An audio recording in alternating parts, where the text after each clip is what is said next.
ইমনের সেঞ্চুরি ও হাসান মুস্তাফিজের দারুণ বোলিংয়ে টি-20 সিরিজের প্রথম ম্যাচে বাংলাদেশের জয় ২৭ রানে। আগে ব্যাট করতে নেমে ইমনের শতকে বাংলাদেশের সংগ্রহ ১৯১ রান। দ্বিতীয় সর্বোচ্চ ২০ রান করেন হৃদয়। টার্গেটে নেমে ভালোই জবাব দিয়েছে আমিরাত, তবে শেষ থেকে হাসান মুস্তাফিজের নিয়ন্ত্রিত বোলিংয়ে জয় পায় টাইগাররা।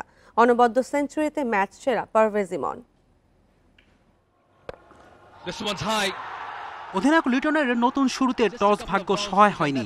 সৌম্য শান্ত একাদশের বাইরে ওপেনিংয়ে ইনিংস শুরু দারুণ। প্রথম ওভারে তানজিদের ১-৪ ও ১-৬, পরের ওভারে আউট হয়েছেন।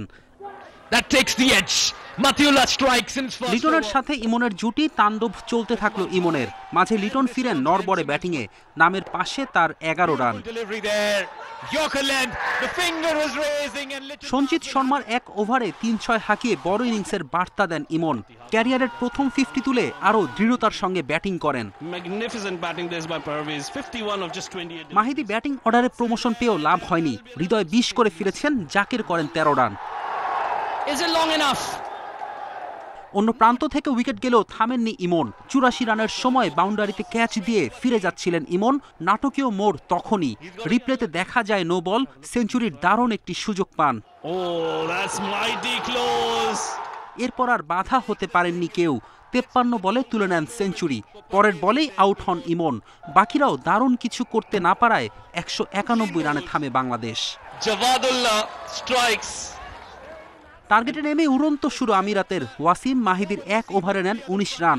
পাওয়ার প্লেতে ৫১ রান ২ উইকেটে।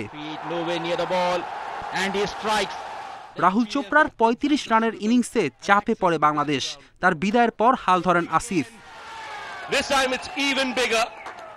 তার উপর টিকে থাকে আমিরাতের আশা। শেষ ৬ ওভারে দরকার ছিল ৬০ রান।